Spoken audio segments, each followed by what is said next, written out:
Bismillahirrahmanirrahim.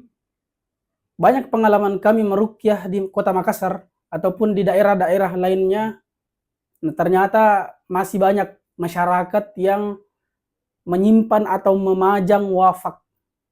Nah, pasti teman-teman bertanya, apa sebenarnya wafak itu? Di antara yang kami pernah temukan di rumah pasien, wafak itu seperti ini. Nah, di video kali ini kami akan bahas dan memperlihatkan kepada teman-teman sekalian bagaimana sebenarnya wafak itu dan apa-apa isinya, kemudian apa saja tujuan-tujuan orang menyimpan atau memajang wafak.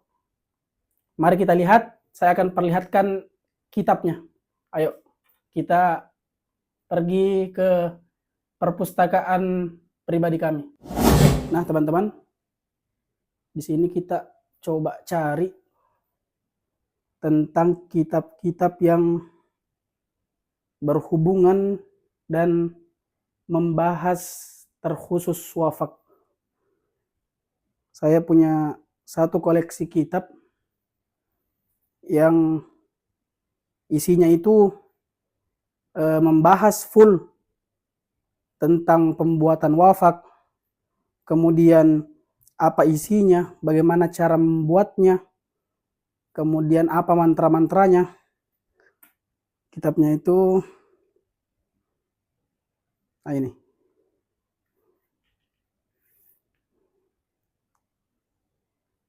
Mari kita lihat bagaimana sebenarnya wafak itu. Boleh kita lihat bersama, namanya judulnya Al-Awfaq. Nah, Al-Awfaq itu jamak dari wafak, atau bisa juga dibaca wifik. Wafak ini secara bahasa artinya adalah keserasian. Nah, wafak terbagi menjadi 3. Ada yang lafziyun, ada yang adadiyun, ada yang harfiyun.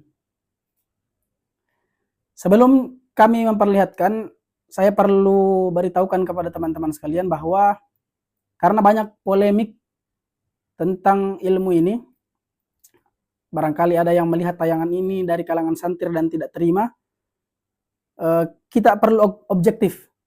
Karena ada yang berpendapat boleh menggunakan wafak, dan ada yang mengharamkan secara mutlak. Dan kami pribadi lebih cenderung kepada pendapat yang mengharamkan secara mutlak penggunaan wafak. Kenapa? Karena isi-isinya itu bukan hanya sekedar menyerempet ke ranah sihir dan perdukunan, tetapi nyemplung sampai ke dalam-dalamnya, sampai ke akar-akarnya. Nah, kali ini kami cuma sekedar akan memperlihatkan kepada teman-teman bagaimana sebenarnya wafak itu, agar tidak penasaran lagi. Nah, baik teman-teman, kami akan perlihatkan dan buka isinya bagaimana sebenarnya wafak itu. Nah, wafak itu seperti ini teman-teman. Seperti ini. Bisa kita lihat kan? Ini ada kolom-kolom. Makanya kami tadi jelaskan bahwa wafak itu terbagi menjadi 3. Ada yang lafziyun. Lafziyun itu seperti ini. Jadi potongan-potongan kalimat atau potongan-potongan ayat itu dimasukkan ke dalam kolom. Ada juga yang adadiyun, ada juga yang harfiyun. Nah, ada yang angka-angka seperti ini. 12, 39, 54, 5. Nah, ini murabba' wafak yang 4 kolomnya. 1, 2, 3, 4. Ini wafak murabba'. Kemudian ada yang musallas. Musallas itu seperti ini. 3. 1, 2, 3. Ini musallas ini. Pasti banyak yang bertanya, ini nomornya dapat dari mana? Nah, wafak ini punya rumus teman-teman. Rumusnya itu biasanya ini diambil dari rumus abajadun hawazun. Kalau kita belajar tentang ilmu huruf, pasti mengerti apa yang dimaksud abajadun hawazun, hatoya kalamanun, sa'afasun koroshun, dan seterusnya. Nah, ini banyak penjelasan-penjelasannya teman-teman. bahwa wafak-wafak seperti ini punya tujuan-tujuan tertentu.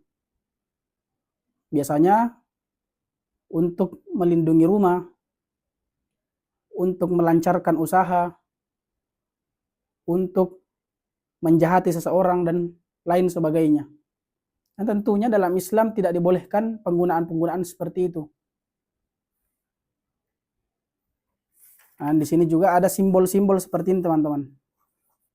Simbol seperti ini biasanya disebut dengan tilasmun atau simbol-simbol sihir. Ini ilmu-ilmu seperti ini yang biasa dikait-kaitkan dengan ilmu hikmah. Katanya ilmu hikmah. Kemudian dukun yang berkedok ustadz itu memberikan kertas-kertas ini dengan wafak-wafak tertentu, dengan rumus-rumusan angka-angka yang sudah dihitung secara presisi, diberikan kepada pasiennya, disimpan di atap rumahnya, disimpan di atas pintunya, disimpan di dindingnya, dipajang dan sebagainya. Itu yang dapat menjadi sarang jin dan menggelincirkan akidah seseorang.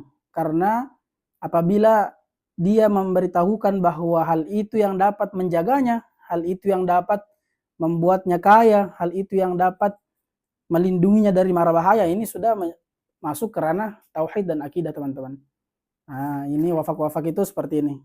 Agar teman-teman bisa lihat supaya tidak bertanya-bertanya lagi. Saya tidak mau jelaskan secara detail isi-isinya ini apa, karena di sini banyak mantra ya. Ini banyak mantra-mantra, di sini banyak cara-cara.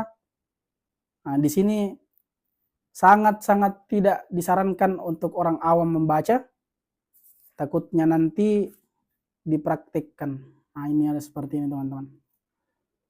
Kira-kira seperti inilah wafak-wafak yang biasa dipajang-pajang oleh orang-orang yang tidak paham dan tidak mengerti tentang keilmuan Islam. Semoga kita semua terhindar dari hal-hal yang tidak diridhoi oleh Allah Subhanahu wa taala. Wallahu a'lam bishawab.